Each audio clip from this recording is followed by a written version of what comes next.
We are advising clients to add to positions if they need additional equities in their portfolio. We're also saying this is normal volatility. So if you're really uncomfortable, you may need to rebalance and have more fixed income.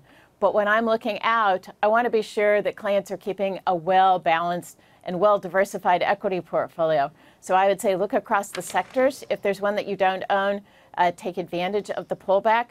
Because when you see this tug of war between the bulls and the bears, as you've been talking about, what you know is it's the fundamentals of solid earnings growth, which we're seeing despite the misses this morning, and economic growth that will drive stocks higher. So a pullback like this, in our view, is an opportunity. It's an opportunity for many parts of the market. Right now, we see defensive sectors like staples and real estate may be doing pretty well. But Noah, that's not exactly what you're looking for in this kind of a market. You're trying to find some of those places where you can actually get real growth.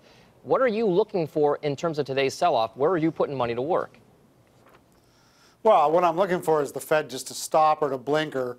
I think a lot of this sell-off started on that interview that Powell gave, where not only are we going to keep hiking rates for a long period of time, we'll go well above the neutral rate.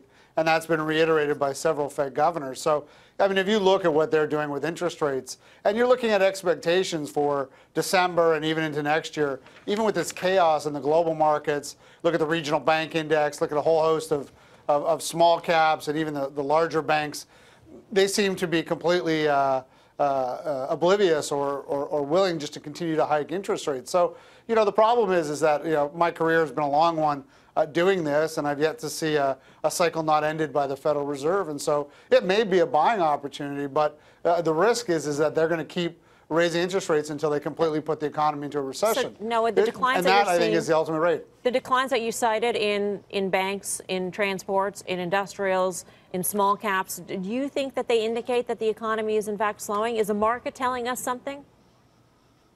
Well, I think, everyone says the Fed's data is historical data, then the market is a predictor, but the market can also be a catalyst.